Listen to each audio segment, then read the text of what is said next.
Halo, selamat pagi. Nama gua panjangnya Peter Alexander Dahan, tapi nama panggungnya Lexi. Gua FEUI 98, akuntansi. Jumpa lagi di Patokan, podcast alumni tentang kompetensi, karir, dan pekerjaan. Ada contekan.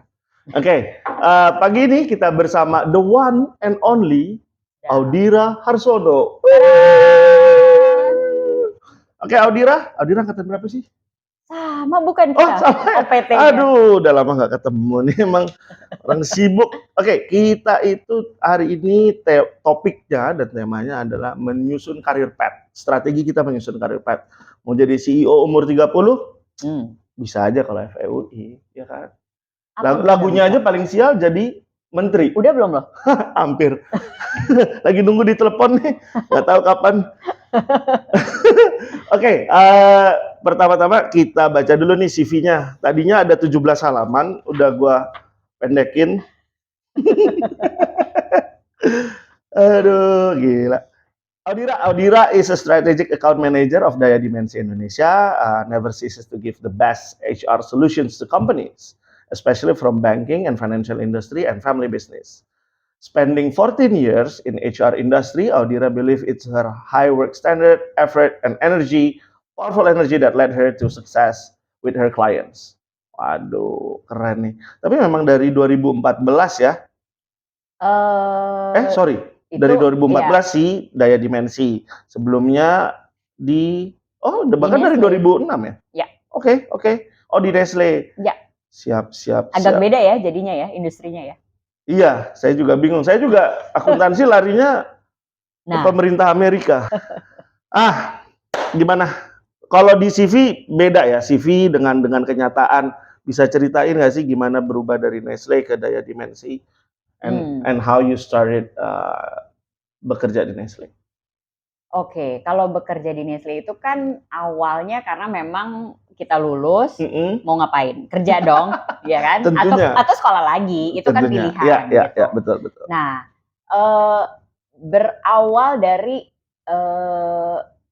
simple. Kan kita dulu di Depok kan, maksudnya pulang sekolah, pulang kuliah lewat TB Simatupang. Saat itu tuh gedung Arcadia baru banget established gitu kan, keren di sepanjang TB Simatupang. Ini kantornya asik banget ya gitu. Ngeliatnya tuh sesederhana dari situ. Rupanya tuh batin, bro. Jadi betul.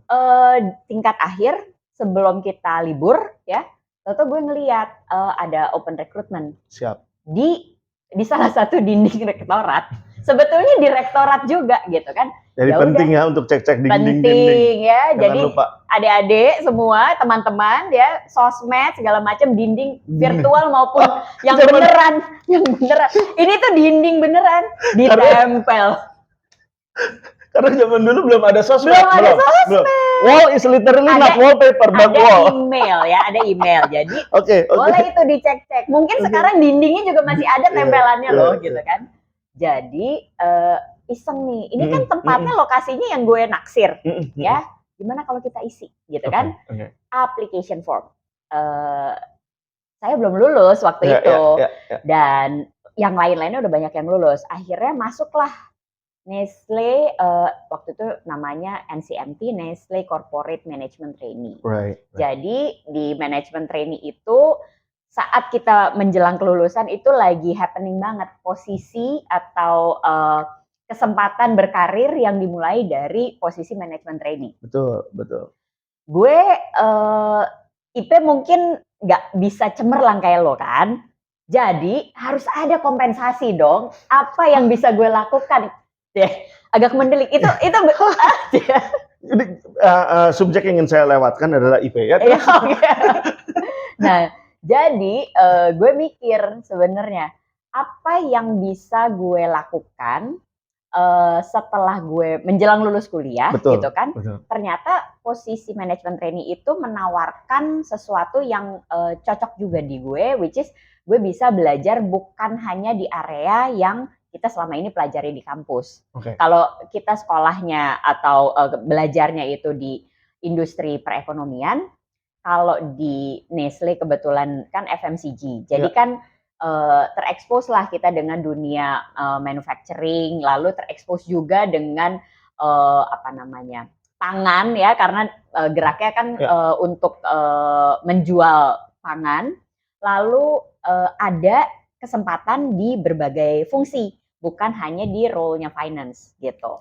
Nah, itu yang membuat aku jadi seneng nih, karena kita bisa lihat yang lain juga daripada hanya satu fungsi aja gitu.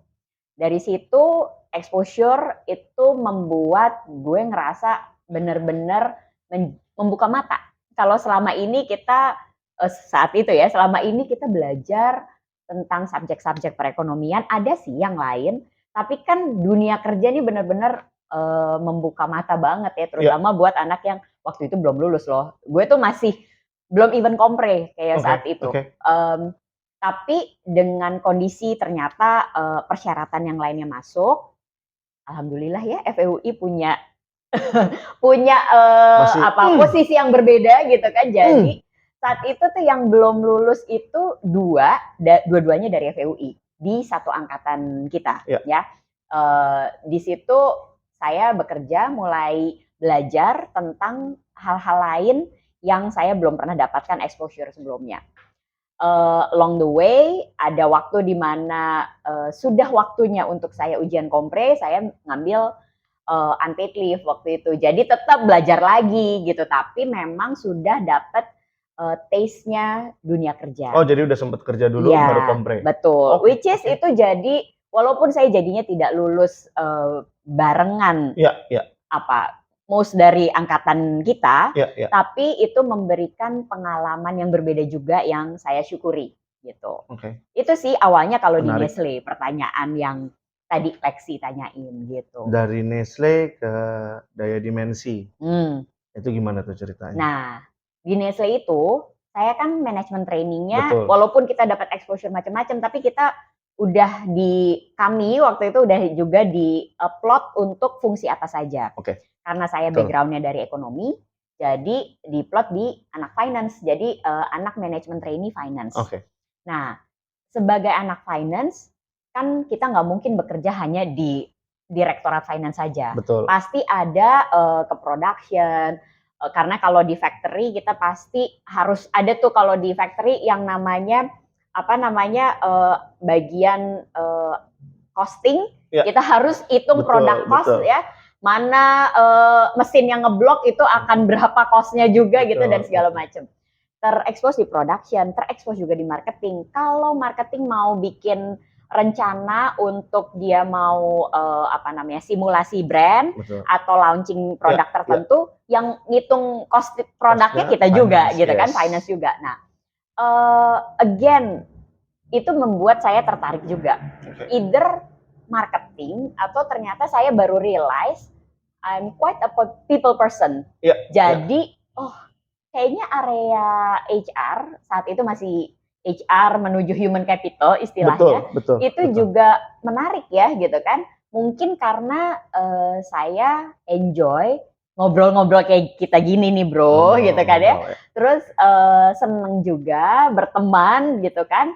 Jadi itu membuat saya ingin mencoba, kayaknya gue kepengen ngejajal nih kalau di area human capital atau di HR gitu.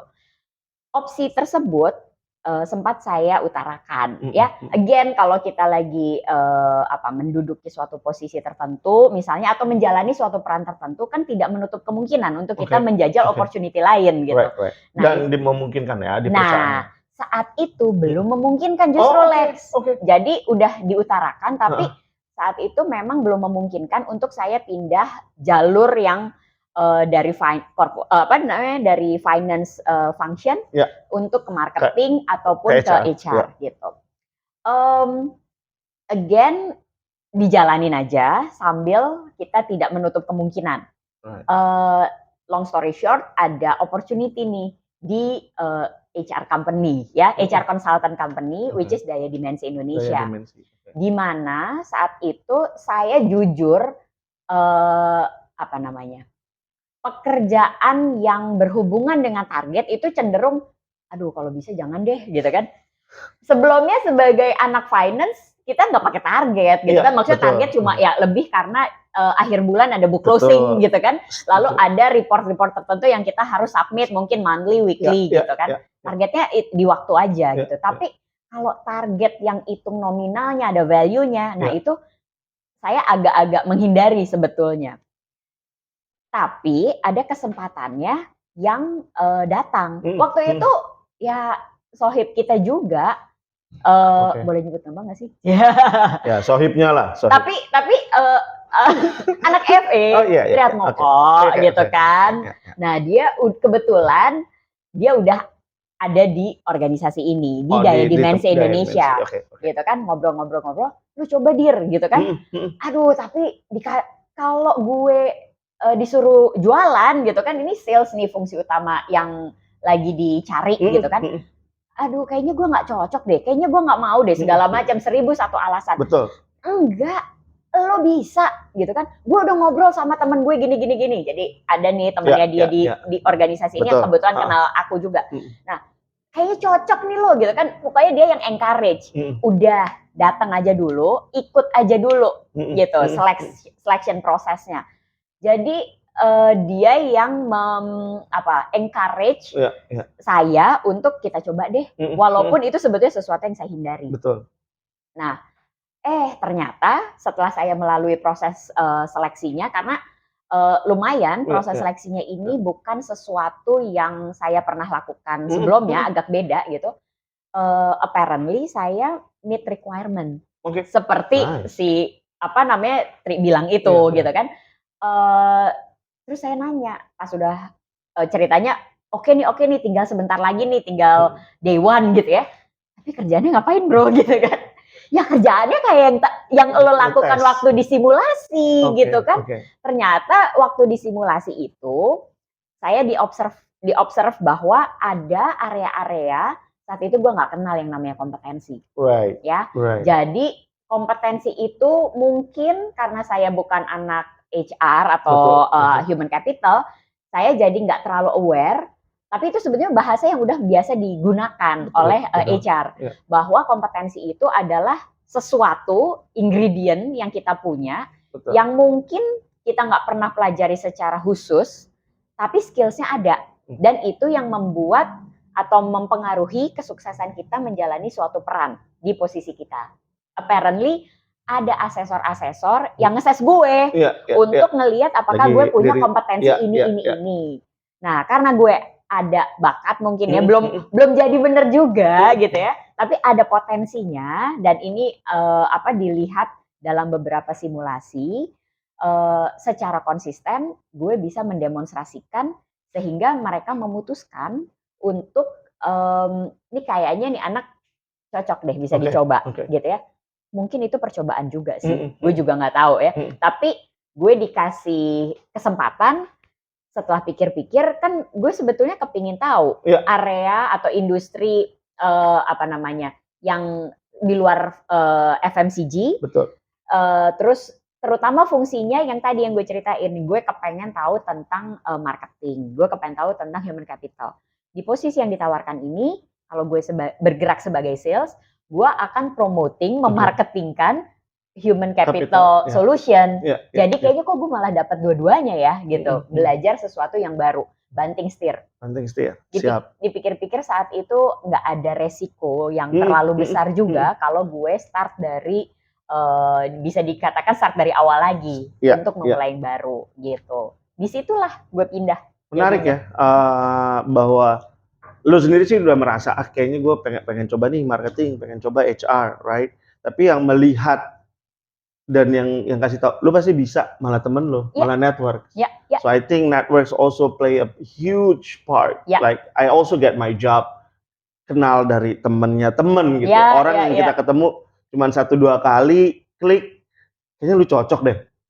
Udah deh, lu ikut gue aja gitu. Lu coba gitu. Dan it happens a lot. Jadi teman-teman yang belajar atau yang pasti punya banyak teman, please manage your networks. Nah, lo sama gue sama lah. Kita di kampus berputar kantin, lobi A, gedung B, gitu kan? Panitia jeget. Iya, kita muter-muter situ aja. Nah, Tapi sebenarnya lo sendiri tuh selain membatin mau kerja di Arcadia waktu di Nestle, nggak tenang, gue juga membatin, gue ambil akuntansi, membatinnya pengen kerja di kantor di Sudirman. Nah, sedap. Nenteng laptop kemana-mana, itu gue inget banget tuh cita-cita. Yang gedung bertingkat ya? Nah, itu. Paling nggak akuntansinya, tapi kerja di Sudirmannya kejadian gitu. Lo sendiri punya strategi nggak sih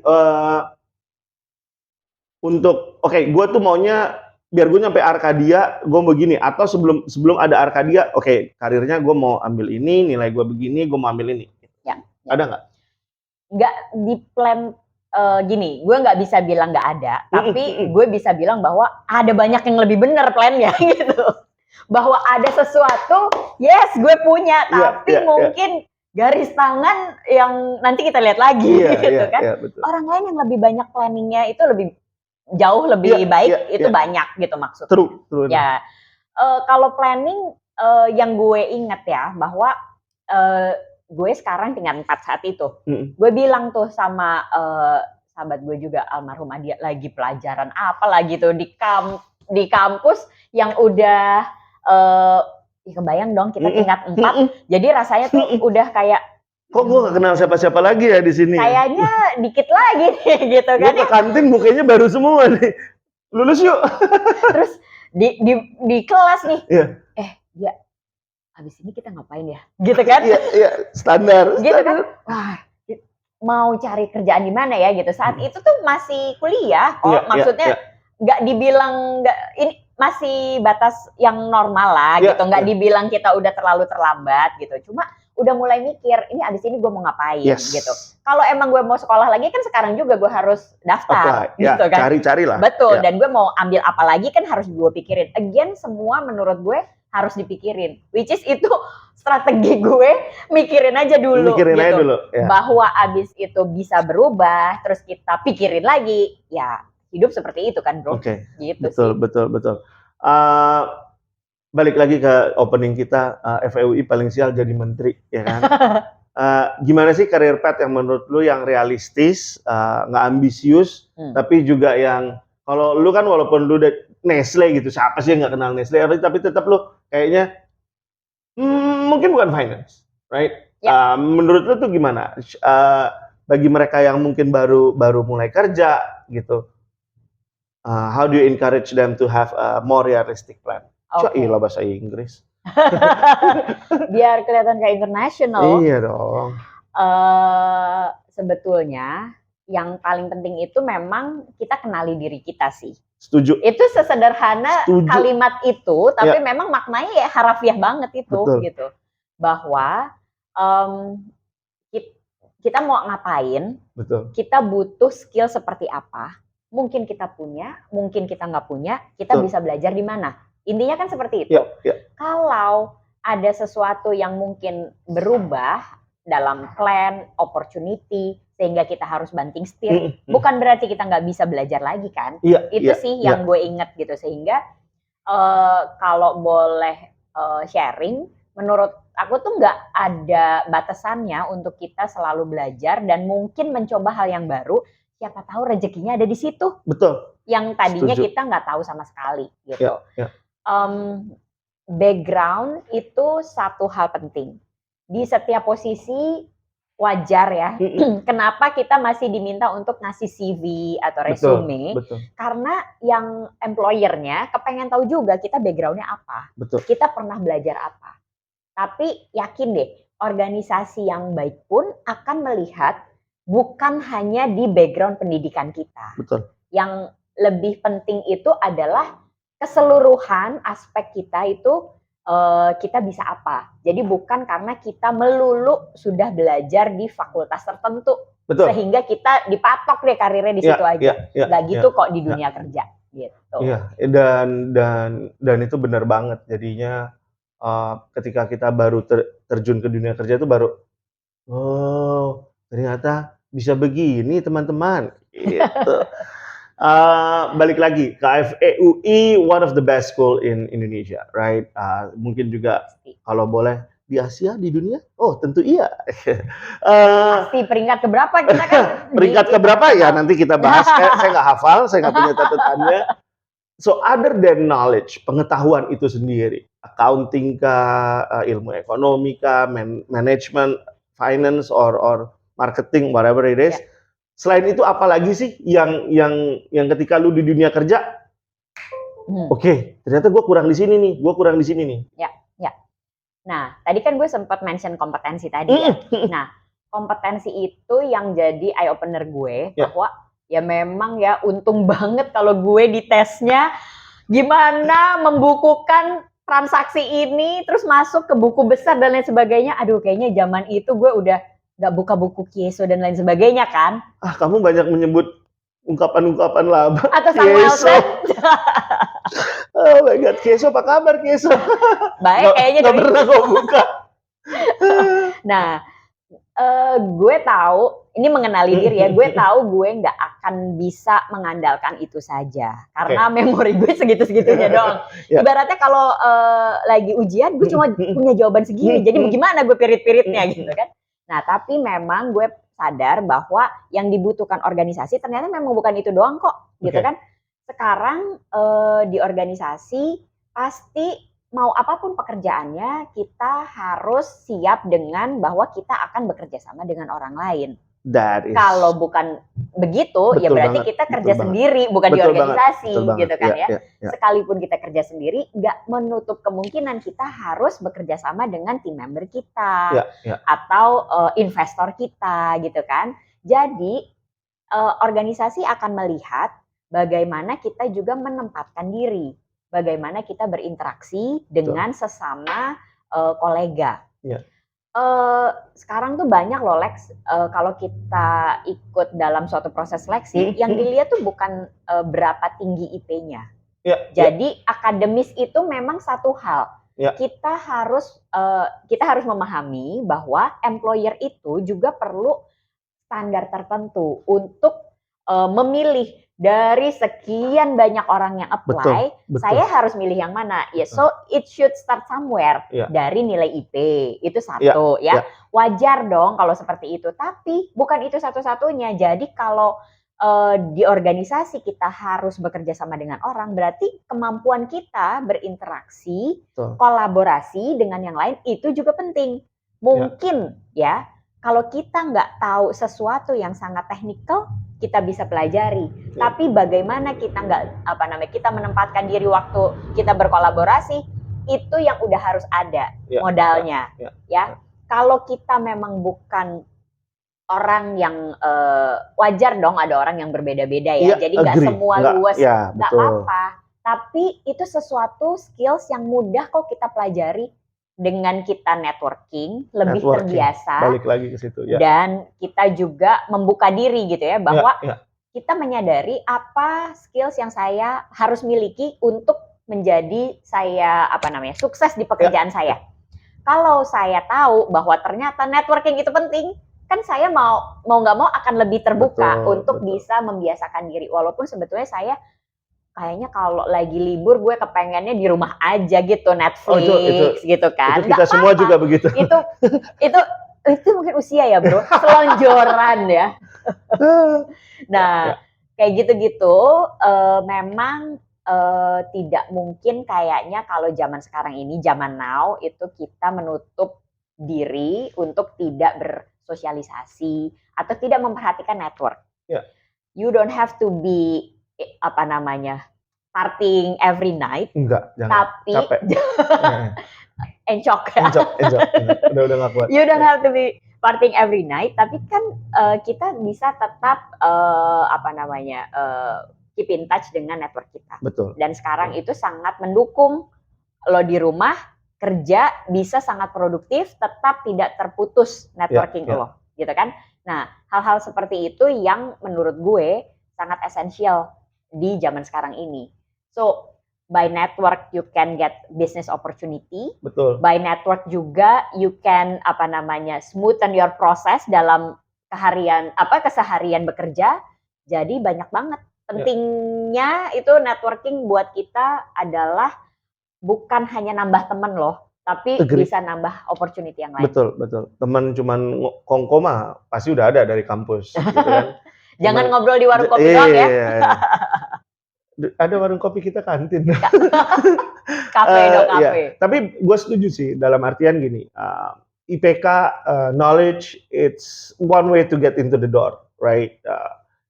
Dan make you stand out di hundreds of CVs gitu. At the end of the day, ketika recruiter interview lu dan gue nggak tahu ya, but this is based on my personal experience, adalah dia pasti mikirin juga team chemistry. Ya. Jadi gue udah punya tim gue kayak gini nih, gue nambah satu faktor X, apakah will merubah dinamikanya? Right, will that add value atau malah hinder semuanya nih? Gitu. Jadi dan bagi teman-teman yang merasa gue nggak bisa komunikasi apa segala macam gitu. The latest survey says that anak UI itu pintar, buset, pintar banget. Tapi mungkin people skills-nya yang harus apakah itu leadership, apakah itu again communication, networking, and you guys live in a digital age yang sebenarnya lu mau Coursera, EDX, Indonesia punya Semesta Academy, Kunci, apapun itu ada gitu loh. Jadi banyak banget cara untuk expand, balik lagi kompetensi, gitu.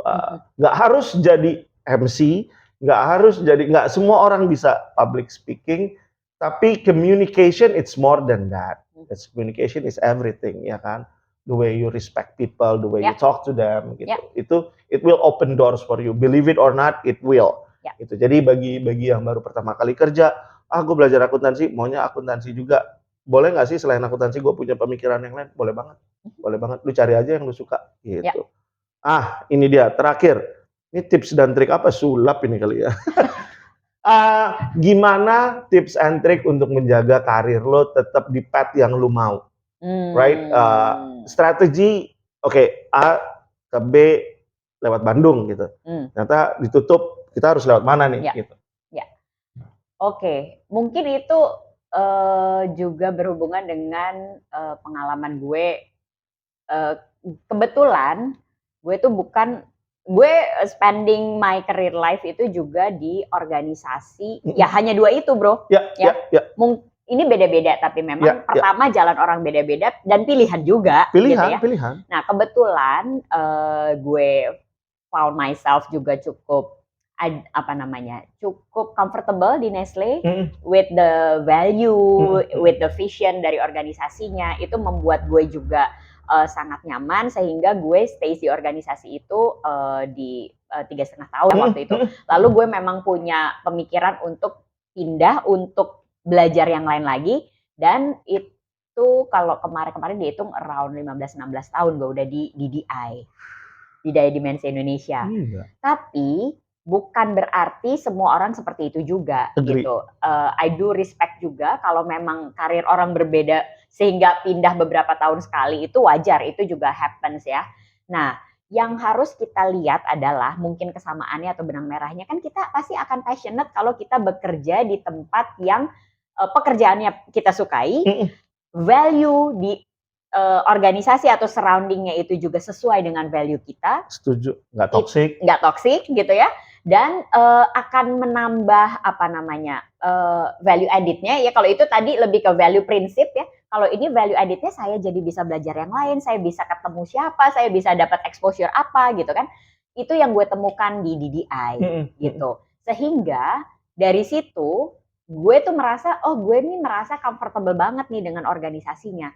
Bagaimana gue mempertahankan pekerjaan gue, seperti pertanyaan lo, gue kan harus perform juga. Agree. Nah, again, semua kalau teman-teman aware dengan KPI, Key Performance Indicator, atau sekarang OKR ya, itu semua pada dasarnya adalah checkpoint, di mana lo akan dilihat.